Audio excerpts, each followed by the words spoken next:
I was just genuinely intrigued with the tools that you have at AgriWebb. What's been the benefits from an efficiency point of view for farmers, particularly amongst livestock and the environment themselves? Because the way that my friend explained it to me is he understands more about the animals than he ever has, but also about the things that truly matter as his inputs, like grass growth and rainfall and all these sort of things that before you'd be like, oh, well, the weather report says this, but there's no rain here. And, like it's all sort of like just guesswork, but now he has the actual data. So I guess when you see that over hundreds or thousands of farms, what have you seen as like the real tightening of data and insights across the cohort? So I love that story. Thank you for sharing it, because there's so much in that, right? One, I find it hilarious when guys and girls in our engineering team will say things, be having an intense discussion about how they best, engineer the tracking of bull semen or say things like fecal egg count. And I always sort of call them out. And I'm like, God, didn't you always imagine your career one day you'd be building complex engineering around fecal egg count? But at the grassroots, pun intended, the application, you used a phrase there that I think is really key. It's the digitisation. So there's this misnomer and misconception that farming is not data-driven. It's absolutely data-driven. It's just been data-driven. The medium through which that data has been tracked has been experience and anecdote and stories of multi-generation, right? Every farmer has the notebook in their top pocket that they track their stuff. It is definitely data-driven. It just hasn't been digitized. And I think that is the thing of when you start to digitize the unit of production, the farm, the animal, the plant, then you start to draw on concepts that aren't that different from the study of the universe and Stephen Hawking, right? I study the very small to solve the very big. And the reason why digitization hasn't happened at that base unit of the animal or the plant or the farm is because it's very fragmented. And so therefore it's very tricky to build a business and build it to scale across that, that multiplicity of base unit. But what you are solving, and let there be no misconception here. What you're solving fundamentally is for the productivity of the production of food. And we have a Malthusian trap, right? We produce less food than there are people on the earth to consume, right? So we need to produce more food, and we've got population that's going to get to 10 billion by 2050. So we've got to feed them. And we've got no more land to do it on because we already cultivate 50% of the Earth's surface for agriculture. Oh, and by the way, agriculture is doing a really bad job of having an impact on, warming the planet. And so we need to do it more efficiently. So that's a productivity problem, right? And productivity problems are best solved by what? By technology. Yeah. And by the application of data. And so what I think you're doing is improving productivity at the base unit, right?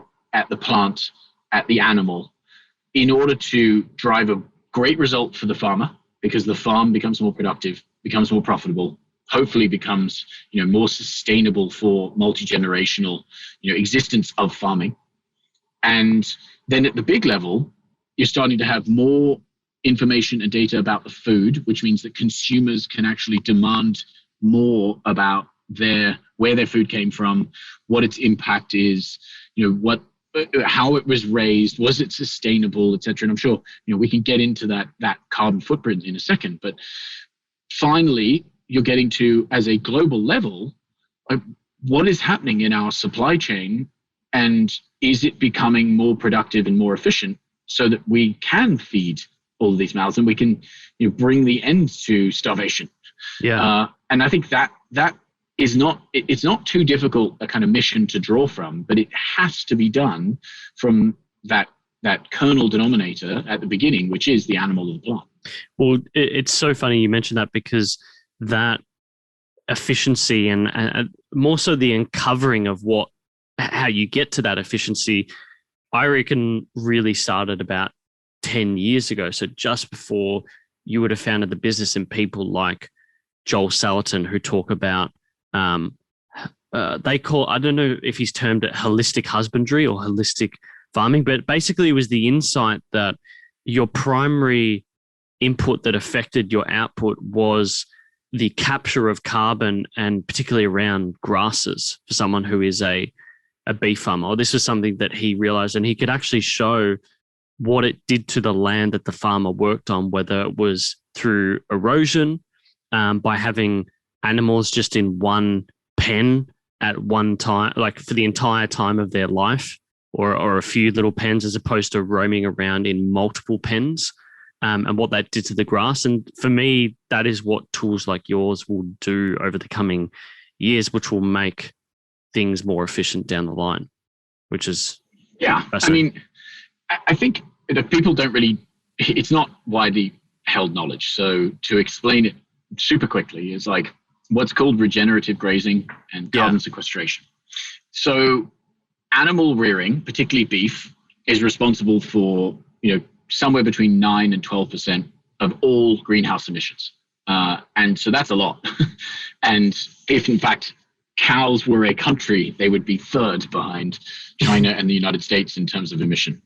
So obviously they're being, vilified, and the production systems are being, demanded to become more efficient. And indeed, people's tastes and attitudes to eating meat generally have been shifting as a result. However, the education piece that's really interesting is carbon sequestration means capturing carbon from the atmosphere into plants, in this case, grass, as the grass regenerates, right? When grass is eaten by the animals, it's eaten down from whatever it is, 10 centimeters to 3 centimeters.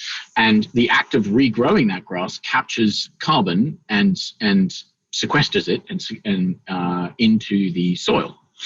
And the amount of carbon that is emitted by the animal through methane, through the gastric, either burps or farts, is less than the amount of carbon that is sequestered by the plant.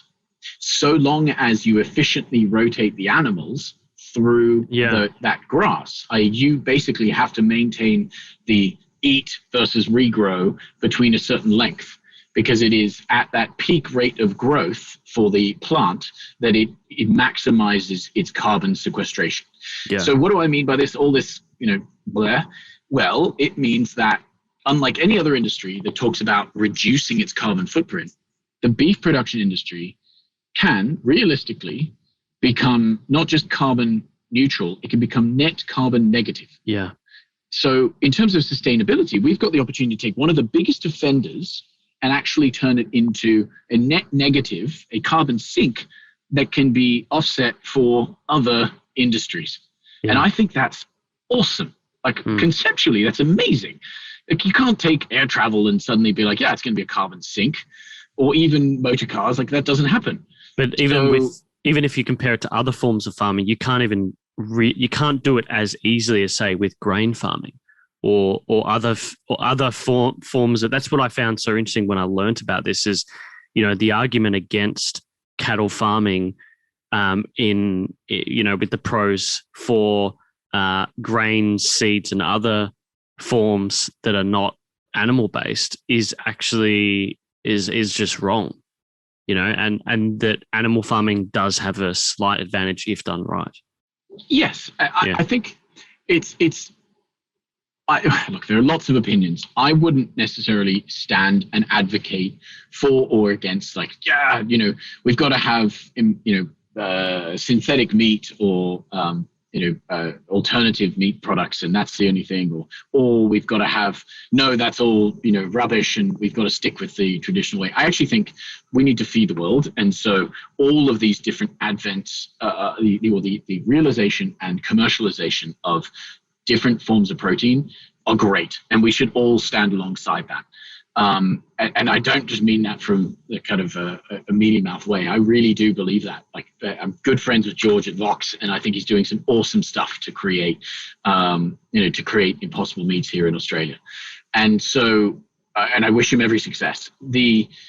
The thing that I do recognize, though, is that the practical nature of protein production and the rising middle incomes in China and India are demanding animal protein.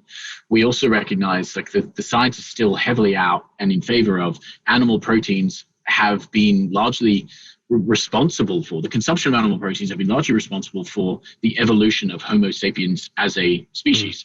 Right? We created bigger, more complex brains, and our ability to have interaction between the chemicals in our bodies were largely because, including our immune system, which is in focus at the moment, have come from the consumption of animal proteins. So I do believe that there will forever be a place for consumption of animal protein. So therefore, I find it my mission and my responsibility to create the most sustainable and efficient production of that possible.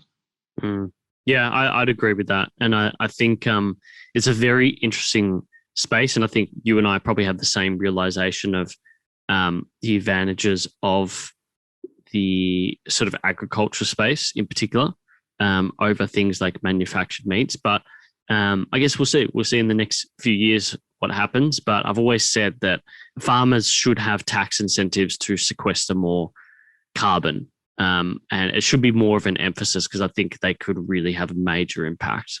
And that's just through learning through my friend in Gippsland. You know, he was the one who really informed me about this stuff, and he's just a guy in Gippsland. So it just makes you think like, well, what would happen if that whole region and then that whole state, the people who produce the food fully understood that and were educated about that.